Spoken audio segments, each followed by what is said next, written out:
Hello ladies and gentlemen, welcome to another episode of Let's Play Call of Duty. We are playing some MW3, which I barely play because I suck at it, and you're going to watch me play as I suck at this game. The reason why I'm doing this video is because I have 3 good games. Yes, 3, in my opinion, 3 good games. That this one is, well, I'm not going to tell you the scores, but I got more deaths than kills. That's all you need to know. If you've seen my previous games, I suck. I completely suck at this game. And I tend to get more deaths than kills. Like, we're talking about 12-4 and 23-8. At times, it's terrible.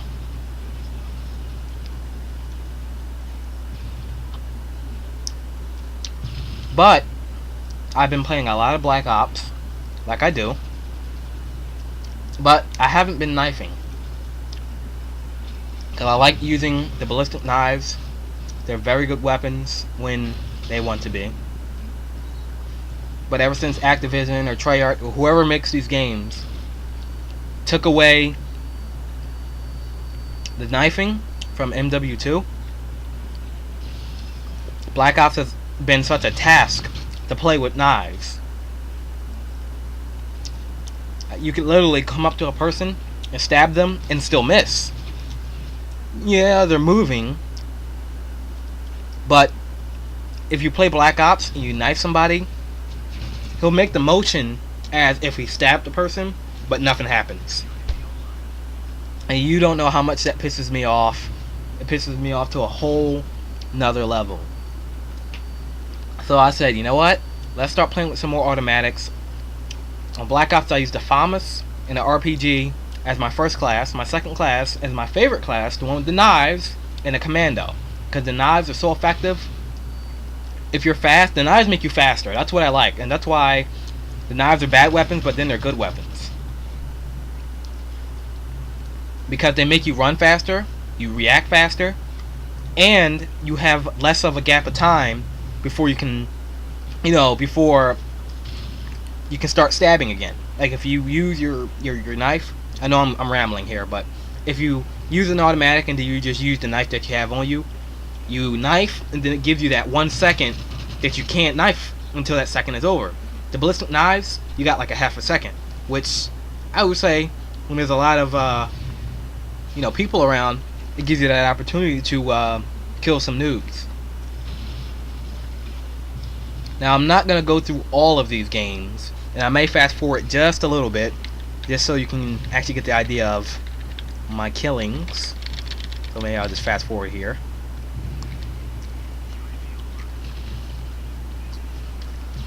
Because I've got 3 games in this video. And I'm multitasking, so don't expect me to talk while I'm doing it.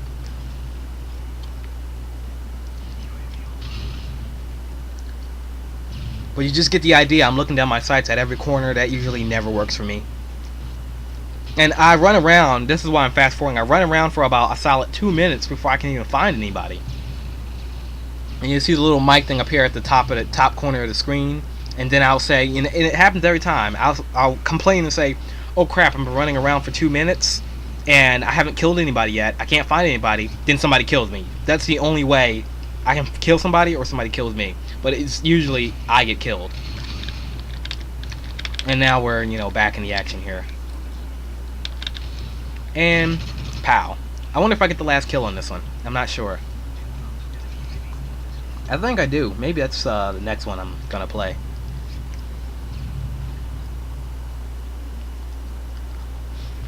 But I actually like this gun. I always liked it since I brought the game. Rapid fire really makes it hard to shoot with, but it really gets the job done. Just because rapid fire decreases the time you can actually have a clip. You can empty this clip in what? 3 seconds of constant shooting. And I always loved my second classes, my lighter classes like this one, with submachine guns, because you can move. I mean, you can move like no other class can make you move. You can have a powerful weapon, and you can still move quick, and you got sleight of hand enabled, because I have sleight of hand enabled. You know, you can get the job done if you're a good player. Got him just by a hair. Okay, so I'm gonna try. I'm probably gonna switch to the next video soon, but this game's actually almost over. I wasn't looking at the score. I fast forwarded a little bit. Let's fast forward a little bit.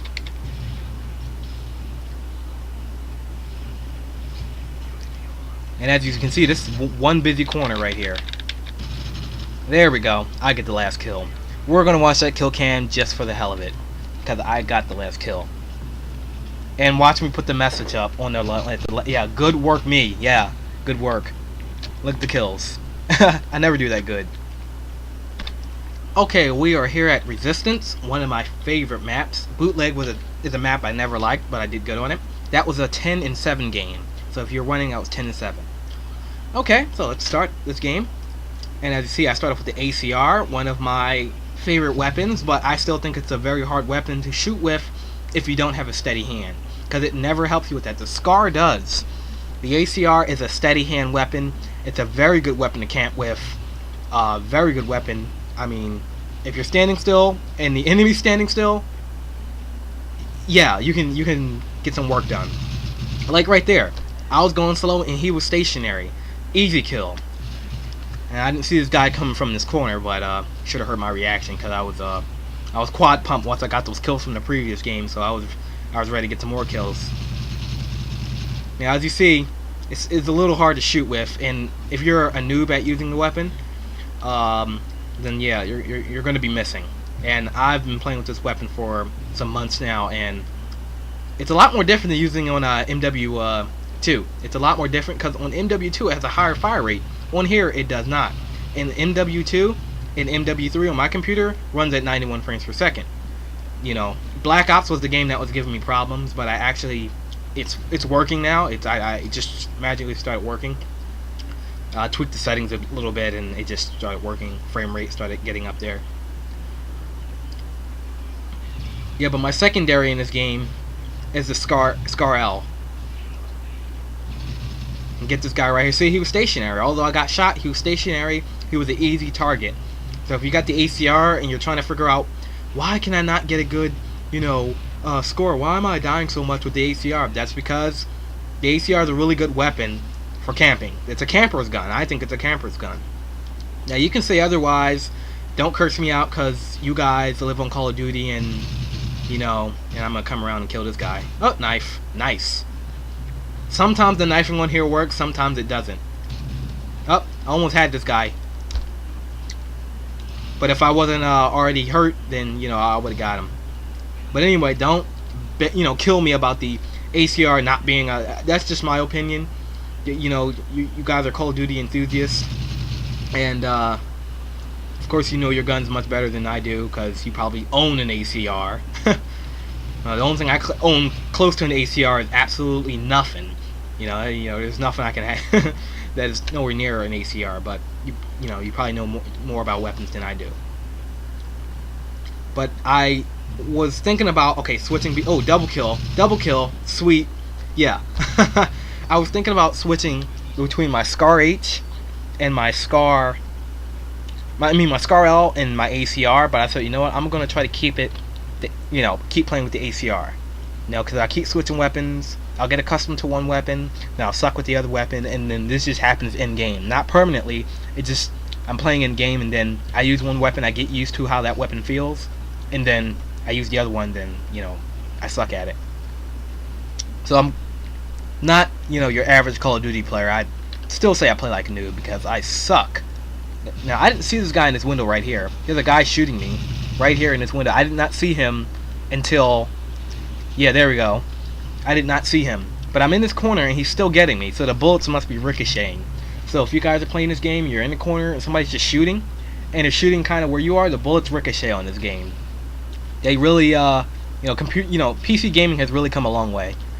At the point where you could play, and in-game physics really are grenade. In-game physics really have gotten up there. I remember playing my old ATI. My first GPU that I brought was an ATI 9250 graphics card. Now you're probably thinking, wait, that's a 9 series graphics card. No, I think AMD is rewriting their entire series of graphics cards, because I'm thinking, wait a minute, how did they start from the 9, that's a 92 9 series graphics card, and now they're in their 7 series right now? I think they're rewriting their entire series of graphics cards. I don't know how they're doing it. Oh, got a lucky kill right there. I don't know how they're doing it, but I do think they're rewriting their entire series of graphics cards. Because of course the 9250 is the most it's a phased out card. It's an old DirectX 8 card, and when I brought it, I didn't know it was DirectX 8. I got it off of eBay for 24 bucks, and I was cheap then. I still am. Let me tell you how cheap I am. But let me finish telling the story about the 9250.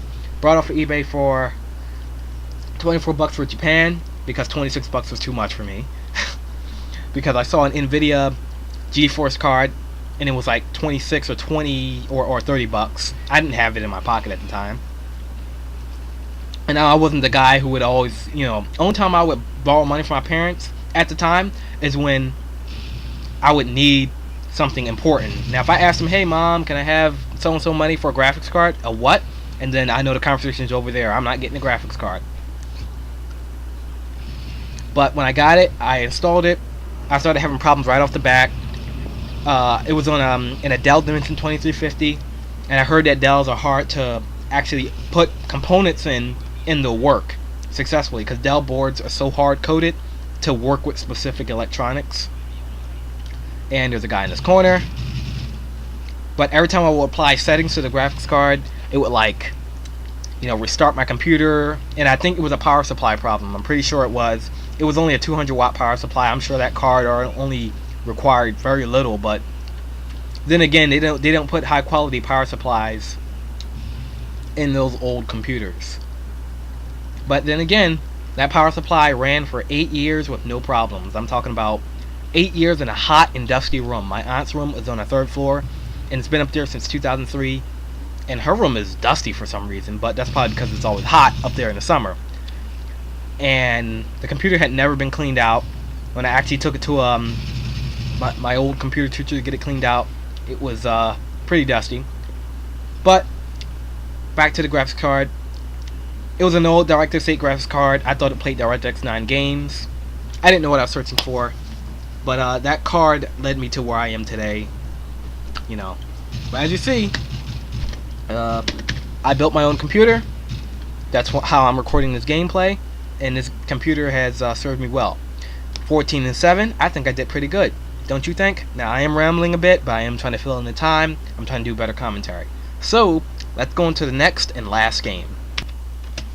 Alright, we are on the, this is Lockdown, almost at Resistance. Lockdown, my second favorite map, because that hallway that's down there where people are always throwing grenades inside the window. I know this has been a kind of rambleitic video, but I'm just experimenting with my commentary. I'm trying to see how many views I get. Trying to get some questions and responses. Got that guy on the floor. Easy kill. Gotta love the ACR for those easy kills. But this has it's been a great set of games, and I played these back to back, and I got more kills than than deaths, excuse me. And I used the ACR in just about all. Oh yeah, just these 2 videos. But the first one I did use the PM 45,300, whatever that gun is.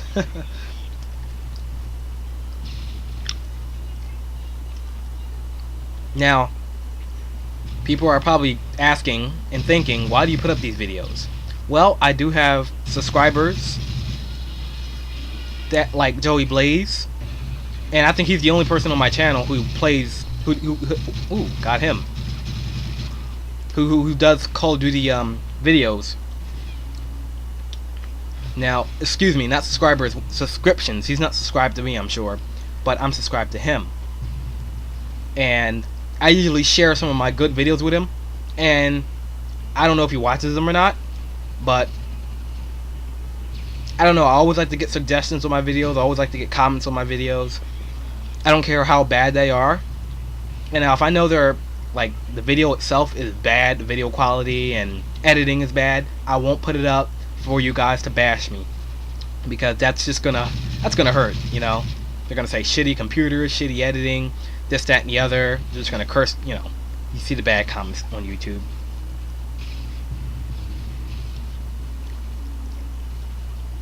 So I try to keep my channel consistent, and I'm doing very good. I have over 200 videos now, and believe it or not, my YouTube channel says I've been on YouTube since 2011 of January. No, I have been on YouTube and been using and uploading videos to YouTube since 2008. But I'm not going to tell you what happened because I hate Google. Anyway, yes, I've been on YouTube since 2008. That's why I use a different method of uploading my videos, and that's through Movie Maker. Movie Maker somehow uploads the videos so much faster. I think it uses a different server instead of YouTube's direct servers. You have to use it. It's the best. It's an editing tool. It's a free editing tool that's built into Windows 7 and Windows Vista. But use it on Windows 7. It's better on Windows 7. Everything's better in Windows 7. Okay. But you upload. You know, you edit your video. You go to produce it or publish it or whatever they say. And when you upload it, or excuse me, when you produce it, encode it, and upload it, encoding the video doesn't put load on your computer. Yes, encoding does require a lot of GPU and CPU, but when I did the encoding on my laptop, which is a Centrino Duo, that was a 2.17 gigahertz dual core.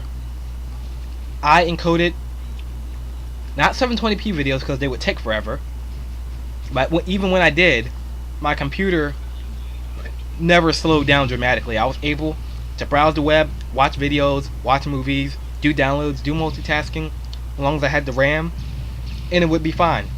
And then putting out the video to the internet, it was almost like my internet connection was screaming for the first time.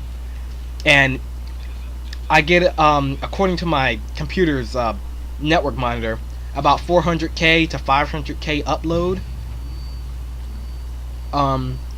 In YouTube, you get about 80k. Okay, when you do it to Movie Maker, you get about 500k upload, and this is what Comcast with their regular internet. You get 500k upload, and through YouTube, uploading it through YouTube's tool, 80k, maybe 100k if you're lucky. So anybody who's trying to figure out, is my internet connection slow? No, it's YouTube. And I'm not sure if you heard in the news recently, but Google, yes, Google, I'm sure you don't want to hear about those bastards ever since, you know, they changed up their policy and now they're trying to get into people's lives. And I know they're doing it for a good reason, but at the same time, they could use it against you. But Google is so scared about people finding out what kind of technology they use in their servers, that they took all the case lights out their, you know, servers. They turned down all the lights in their server rooms. So when a technician goes in there, they have to go in with like a miner's hat with a little light on the hat. Yeah, they have to go in like a miner with the light on their hat to work on the server. So they're working sort of in darkness. And that's not fair. That's not right. I understand you're scared about your technology, but you know, have a watchman down there or something. Have somebody watching over the technician if you're so scared. I mean, you're Google. You can hire freaking a whole state probably. I don't know.